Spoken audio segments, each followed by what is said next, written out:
এই প্রতিষ্ঠানে প্রায় আমরা 30 বছর যাবৎ ধীরে ধীরে গড়া একটা প্রতিষ্ঠান। সেই প্রতিষ্ঠানে হুট করে আগের দিন রাত্রে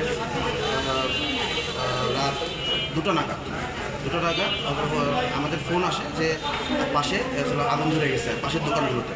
তারপরে আমরা আসার পরে দেখি যে এখানের আমাদের উপরতলার পুরোটাই দগ্ধ হয়ে গেছে, পুরোটাই আগুন ধরে গেছে। দেন ক্ষয়ক্ষতির যদি হিসাব করছি, সকালে এসে আমরা হিসাব করে দেখলাম যে প্রায় আমাদের 1 কোটি টাকার উপর মেশিন ছিল। সেই মেশিনের ভিতরে একটি সিআর মেশিন আছে, দাম হচ্ছে 17 লাখ টাকা। সেই মেশিনটা পুরোটাই নষ্ট হয়ে গেছে। আমাদের এই ভবনটা হচ্ছিল সরকারি মুক্তিযোদ্ধা ভবন, জেলা প্রশাসকের তত্ত্বাবধানে আছে। এখন তার দৃষ্টি আকর্ষণ করব যেন আমাদের এই অতি দ্রুত এই যে ক্ষয়ক্ষতিগুলো হয়েছে, বিল্ডিংয়ে যে ক্ষয়ক্ষতিগুলো হয়েছে সেগুলো যেন দ্রুত ঠিক করার ব্যবস্থা করে, যাতে করে আমরা আবার পুনরায় চেষ্টা করব যে ঘুরে দাঁড়ানোর চেষ্টা করব। এটাই আমরা জেলা প্রশাসক ডিসি স্যারের কাছে আমরা বিনীত আবেদন জানাচ্ছি আপনাদের মাধ্যমে। তারা যেন আমাদের দিকে একটু সদাই